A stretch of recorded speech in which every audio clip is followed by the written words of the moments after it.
video viral tuh, ada banner besar gitu dipasang gambarnya Habib Rizik Syihab dengan Lius Sungkarisma gitu, dan kemudian ada logo I love you gitu. Rupanya Lius aktivis Buddha memasang ini di atas toko bakmi dia di kawasan Glodok sana.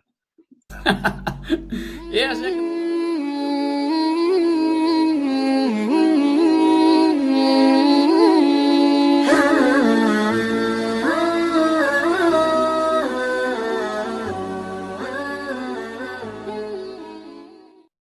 Kembali berjumpa dengan saya, Hersun Arif.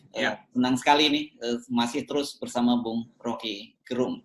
Bung Rocky, kemarin pada peluncuran bukunya Sahganda Nainggolan yang Anda juga tampil sebagai pembicara, itu banyak orang kemudian menjadikan statement Anda sebagai quote of the day gitu.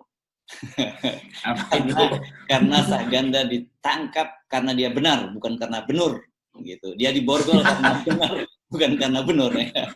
Saya kira itu jadi top quote top of the day gitu, di viral di mana-mana.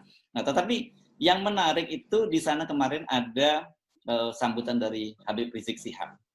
Dan sebelumnya kita juga membaca statement dari Pak Gatot Nurmantio yang menyatakan tidak mungkin TNI memusuhi FPI. Nah, ini fenomena ini menarik nih, dua poros ini kelihatannya sudah mulai saling memberi sinyal, saling memberi aba-aba ini. Ya, itu ke wisdom dari Gatot yang mantan Panglima TNI dan tahu betul postur TNI itu adalah bersama rakyat, timbul tenggelam bersama rakyat, itu TNI itu. Kalau yang lain tuh pernyataan politis tuh.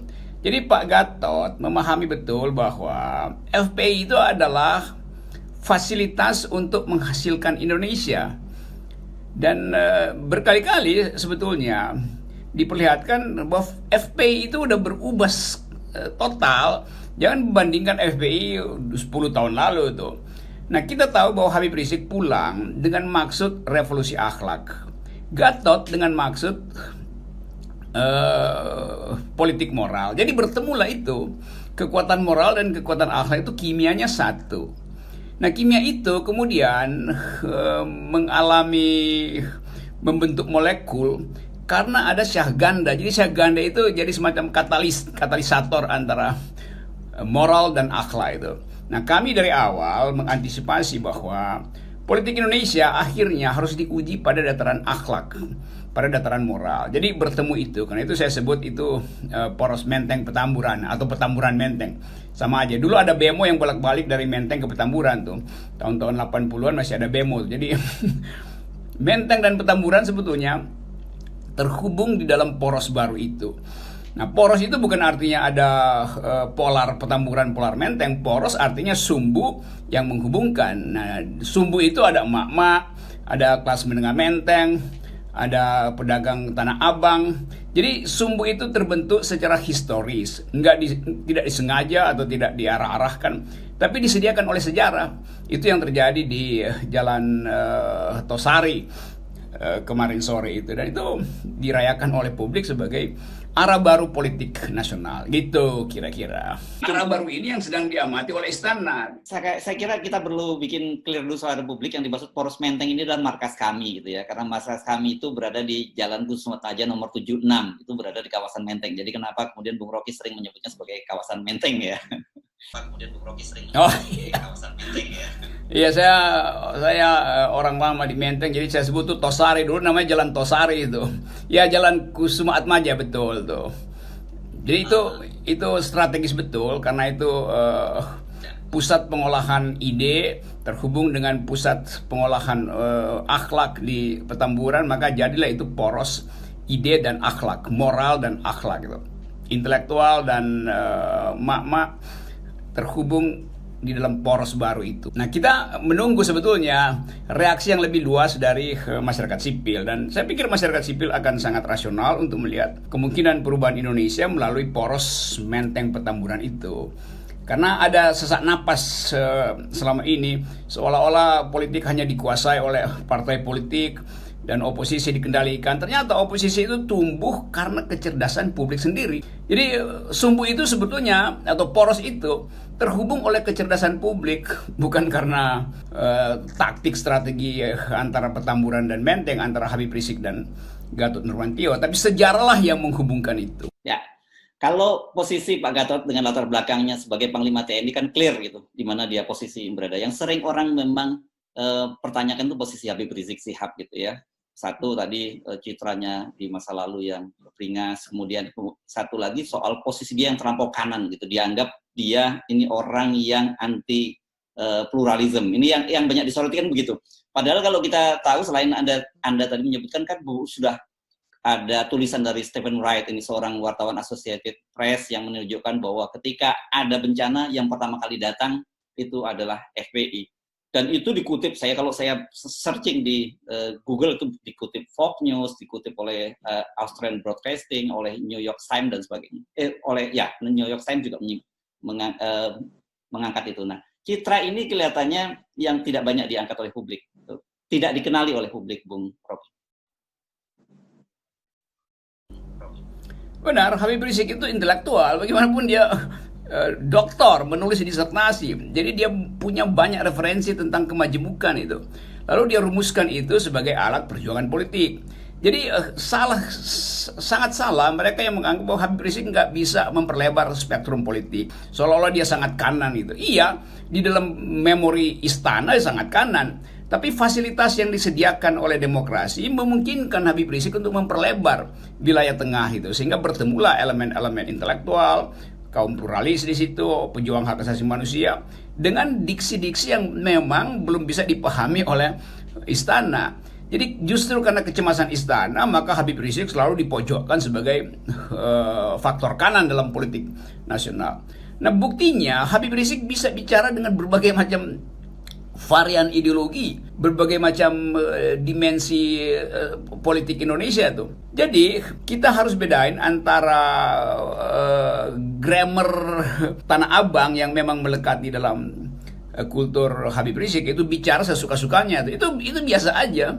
Itu namanya parole dalam ilmu bahasa, parol. Nah, itu biasa aja kan. Sama seperti orang nggak bisa ubah cara orang Jawa untuk berbahasa basi yang memang bagian dari politik kesopanan, atau orang Batak yang berterus terang, atau orang Manado yang ngoceh-ngocehnya gembira-gembira tuh. Jadi sebetulnya itu cuma ciri khas aja, ciri khas dari bahasa pergaulan. Nah, orang melihat bahwa Indonesia, apalagi Jakarta, apalagi Betawi, selalu ingin punya tokoh, punya semacam si pitung gitu. Jadi orang proyeksikan Habib Rizik sebagai si pitung. Nah, dengan sendirinya Habib Rizik mesti berlaga atau memperlihatkan perilaku pitung kan, yang berani menantang, bahkan punya kemampuan membagi-bagi rezeki. Kan itu yang diminta oleh publik kan. Jadi ini cuman langgam bahasa politik aja, tapi intinya saya amati bahwa Habib Rizik plural, bahkan lebih plural dari mereka yang ada di istana. Karena tidak mau memonopoli kebenaran ideologi, tidak mau menyeragamkan agama. Itu soal-soal yang tumbuh di dalam fasilitas baru politik hari ini. Habib Rizik mengerti itu, dan dia berupaya untuk berselancar di dalam ketegangan politik nasional hari ini. Ya, ini menarik memang kalau Anda tadi, sekarang ini lagi viral, ada video viral tuh, ada banner besar gitu, dipasang gambarnya Habib Rizik Sihab dengan Lius Sungkarisma gitu, dan kemudian ada logo I love you gitu. Rupanya Lius aktivis Buddha memasang ini di atas toko bakmi dia di kawasan Glodok sana. Lius juga orang yang unik gitu. Dia bisa masuk dalam semua kalangan dengan bahasa tubuhnya, bahkan tubuhnya aja udah menarik kan, udah lucu itu.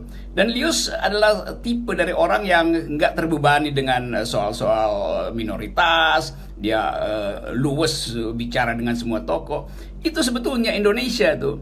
Jadi postulat-postulat yang berupaya mengkanankan Habib Rizik atau meminoritaskan Lius itu akhirnya lenyap hanya oleh satu foto itu. Dan publik bergembira, lega melihat itu. Padahal itu hal yang biasa sekali. Inilah kesalahan istana kalau terlalu kuat dengan narasi untuk memojokkan seseorang itu. Bung Rocky, nah sekarang apa implikasinya terhadap konstelasi politik itu ketika Anda sebut mulai ada tanda-tanda poros Petamburan dengan poros Menteng ini bertemu?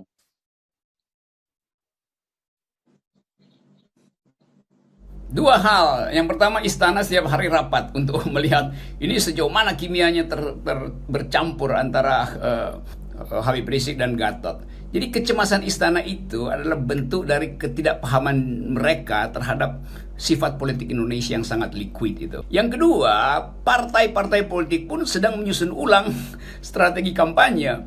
Kan ini dua tokoh yang mau tidak mau akan mempengaruhi pertandingan pilkada, apalagi 2024. Jadi konfigurasi politik di istana itu terganggu, dan konfigurasi politik di partai-partai itu mulai diusik oleh poros ini.